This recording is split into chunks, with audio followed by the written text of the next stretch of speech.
Hello everyone, Tina here. I hope you're having a lovely day. Thank you so much for joining me.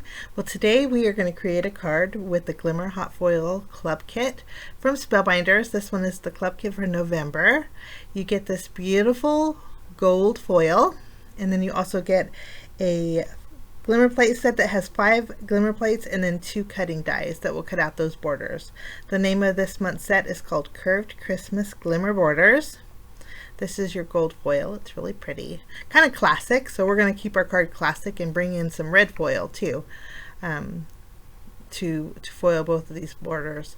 Now I have my glimmer machine heating off to the side. We'll zoom out a little bit and bring it in, and we are going to take the largest foil plate in the set. The nice thing about this set is there's 2 sentiments, a gift for you and then Merry Christmas, and then there's the 3 swervy glimmer plates. 2 of them can be universal. You don't have to use them just for holidays. One of them has the holly berries and some poinsettias on there, so I think that's traditionally Christmas, but it doesn't have to be just for Christmas. So we're not going to use that really pretty plate there or the gift for you, but we're going to use the rest in the set. We're going to foil the largest glimmer plate with gold foil. I'm putting it with some white cardstock. We'll just run this through our Platinum 6, and you get to see how pretty this is. Now this is great for landscape style cards. I'm going to make a portrait style card, but it's also great for mini slimlines. And if you wanted to connect them, I'm pretty sure you could probably do a regular slimline with it too. But this is the next glimmer plate. It's that beautiful detailed piece. It almost looks like a scallop. I foiled that with red cardstock. So those are good to go. I do want to foil with the red cardstock, or the red foil. The sentiment says Merry Christmas, but I want to foil it on the bottom piece of this.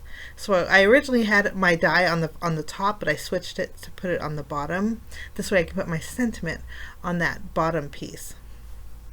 We're going to layer the top on top of it so it has that perfect curve. Now to do this, I want to do the hinge method, so I'll just add a piece of tape to the left side of my sentiment. I'll flip it over and then add my foil and then place it face down on my glimmer plate. This way I know it's perfectly positioned.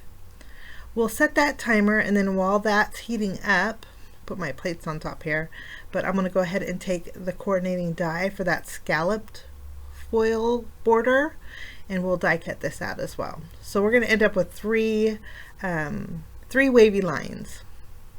One of them has our sentiment here, and it foiled beautifully. You can see here. Merry Christmas, and it's a really nice size too for a card. Okay, now we're going to put everything aside, and I'm going to erase my little excess marks. I only have a little bit. I think my Merry Christmas panel actually didn't have foil on it. I think it had ink on it. So that was my bad.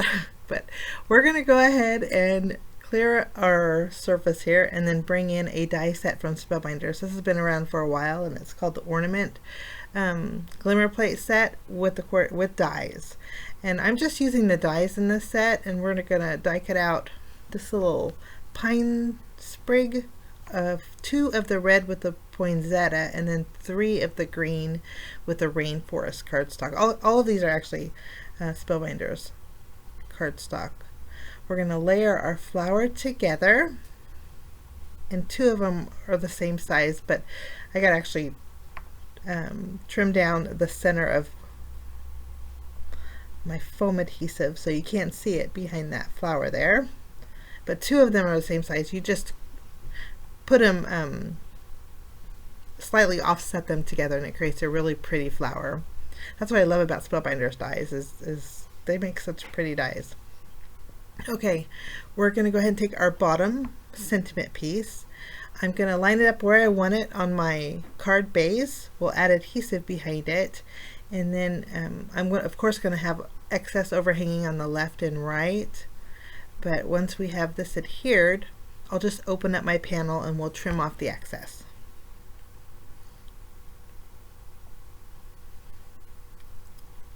Now for our next 2 panels, what we're going to do is we're going to layer them both together. kind of overlapping that red with the gold. And if you wanted to do a 3-step layer with this card, you could do that as well. But I'm just going to make it simple, and we're going to layer both of these together. And that curve is just really pretty. You'll have a little bit of that curve on the card base. I'm going to line it up on my card base and then trim off the excess. And then I'm going to take that panel and then we're going to flip it over and add foam adhesive behind it. This way we have some dimension on our card. We'll just grab our 3M foam tape and add a few strips. This is going to go all the way to the top of our card base. So this panel, the width of it's 4 1/4 inches. Once that's adhered, we're going to go ahead and add our poinsettia. Also add our little pine needles. Today's card's a pretty simple card, but the foiling, you really don't need to do too much to it because it's just so pretty. I think we need to move this one over just a little bit. And then we'll go ahead and remove the release paper off of our leaves here. We'll add 2 to the top and then 1 underneath it on the bottom there. I'm going to bring in some color essential gems. We're going to start off by adding some gold gems to the center of our flower. I end up adding 6 in total, so 5 around, 1 in the center, and it worked out perfectly. It really does make it pretty. And then I'm going to bring in some green gems. Spellbinders has some really pretty colors. I can get this one to stick down there. Do a little flower fluffing, and we'll put these back and grab our green gems. Green gems we're going to embellish a little bit to the top of our poinsettia, and then we're going to add a few to the very bottom. And then that finishes my card today, guys, using the Spellbinders Glimmer Kit of the month for November 2021. It's called Curved Christmas Glimmer Borders. And I hope you enjoyed my projects. If you want to see still shots, head on over to my blog, and I'll have that blog post listed down below along with everything that we used today. Thanks for joining me. Have a lovely day, and we will see you again soon. Bye-bye.